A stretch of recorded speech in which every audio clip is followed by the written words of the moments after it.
MLC కవిత అరెస్ట్పై వరంగల్ జిల్లాలో BRS శ్రేణులు భగ్గుమన్నాయి. వరంగల్ చౌరస్తాలో మాజీ ఎమ్మెల్యే నన్నపనేని నరేందర్ ఆధ్వర్యంలో నల్ల జెండాలతో బీఆర్ఎస్ శ్రేణులు పెద్ద ఎత్తున ఆందోళనలు చేపట్టాయి. ప్రధాని మోదీకి వ్యతిరేకంగా నినాదాలు చేశారు.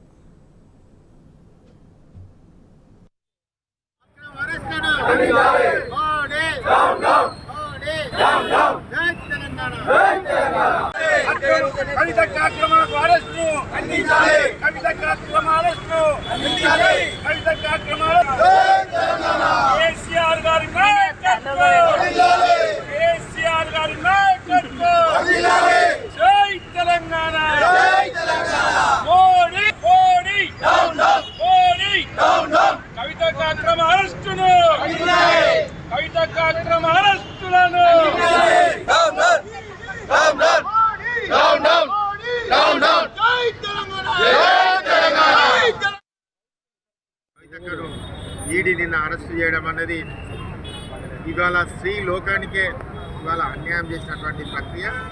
ఖచ్చితంగా ఏదైతే ఎటువంటి సాక్ష్యాలు లేకుండా ఎటువంటి ఆధారాలు లేకుండా సుప్రీంకోర్టులో తన వివరణను కూడా ఇచ్చిన తర్వాత కూడా సుప్రీంకోర్టు యొక్క ఆర్డర్ను కూడా ఖాతరు చేయకుండా ఎన్నికలలో లబ్ధి పొందాలని ఒక సంకల్పంతో ఇవాళ ఈడీని పంపించి ఈరోజు కవితక్కను అరెస్ట్ చేయడం జరిగింది.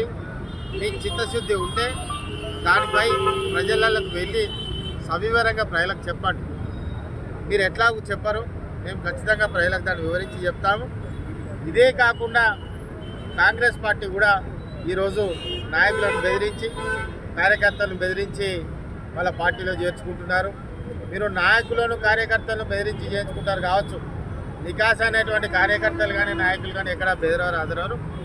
అదేవిధంగా ప్రజలకు ఒక స్పష్టత ఉన్నది, మీరేం చేస్తున్నారు, మీ రాజకీయ పార్టీలు ఏం చేస్తున్నారో స్పష్టత ఉన్నది. ఆ స్పష్టత మీదనే రేపు పార్లమెంట్ ఎన్నికలు కూడా నిర్ణయం జరగబోతున్నాయి. కాబట్టి మీరు ఏదైతే బంతిని నీలకేసి కొడతారో అది ఆకాశం అంతా ఎత్తుకు ఎదుగుతుంది.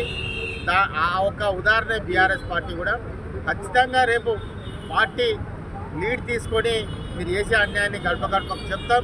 మీరు ఇచ్చినటువంటి 420 హామీలను కూడా గడప గడపకు చెప్తాం. మీకు అవకాశం ఇవ్వాలని ఇస్తాను తప్ప మీరు ఈ విధంగా అందరినీ గొర్రెలను చేసుకున్నట్టు చేసుకునే ప్రక్రియ కనుక మీరు ఇలా మొదలు పెడితే ప్రజలు ఆ విధంగా చేరరు. ప్రజల ఒపీనియన్ ప్రజలకు ఉంటుంది.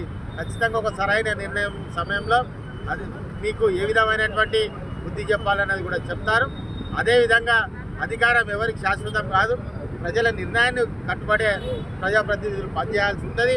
కాబట్టి మీకు అవకాశం ఇచ్చినప్పుడు శాస్త్రీయబద్ధంగా శాంతియుతంగా ప్రజలకు అనుకూలంగా పనిచేయాలి తప్ప ఈ విధంగా వివరించడం అన్నది మీరు ఎదుటోని శక్తిని తక్కువ చేసి మీరు శక్తివంతులు అనుకోవడం అన్నది అంతకంటే బుద్ధి తక్కువ పని ఇంకేముండదని కూడా ఈ సందర్భంగా చెప్పగలుగుతారు.